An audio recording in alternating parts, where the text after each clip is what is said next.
5 4 3 2 1 start. सभापति महोदय, वित्त मंत्री महोदय के बजट भाषण पर कई माननीय सदस्य अपने विचार व्यक्त कर चुके हैं। कुछ सदस्यों ने वित्त मंत्री महोदय के सामने बड़े अच्छे सुझाव प्रस्तुत किए हैं। मैं भी सदन को इस संबंध में अपने विचारों से अवगत कराना चाहता हूँ। सर्वप्रथम मैं कर ढांचे के बारे में अपने विचार रखना चाहता हूँ। बजट में करों में कुछ छूट दी गई है, किंतु कुछ चीज़ों पर कर बढ़ाए गए हैं जो आम आदमी के प्रयोग में नहीं आती है। वित्त मंत्री द्वारा करों में जो राहत दी गई है उससे गरीबों को कुछ लाभ होगा, इसमें मुझे संदेह है। मेरे विचार से भारत की कर प्रणाली को बहुत सरल बनाया जाना चाहिए। कर इस प्रकार से लगाए जाने चाहिए जिससे आम लोगों पर इसका असर ना पड़े। हम देखते हैं कि सरकार किसी वस्तु पर थोड़ा कर लगाती है, किंतु बाजार में उसके दुगने दाम बढ़ जाते हैं।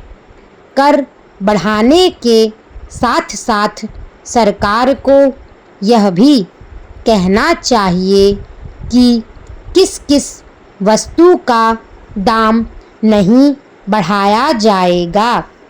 सरकार यदि ऐसा नहीं करती है तो वस्तुओं के दाम बढ़ते जाते हैं और सरकार उसे रोक नहीं पाती है।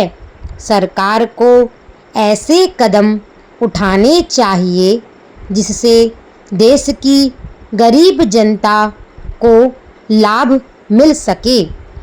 महोदय, यह खुशी की बात है कि सरकार का ध्यान मूल्यों के बढ़ाने पर पूर्ण रूप से है।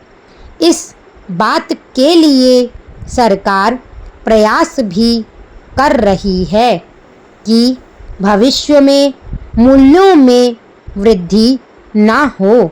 बजट में इस बात का भी जिक्र किया गया है कि जो असंतुलन है उसको भी दूर करने का प्रयास किया जाएगा।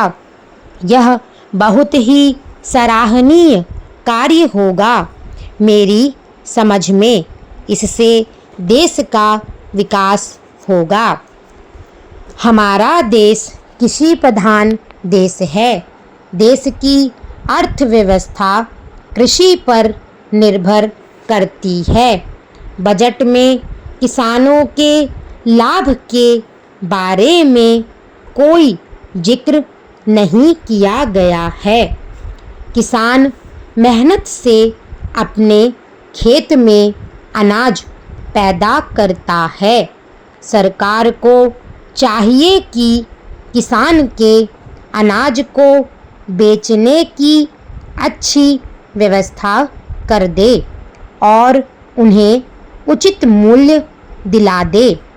इससे किसान अपने खेत में पैदावार बढ़ाने का प्रयत्न कर सकते हैं।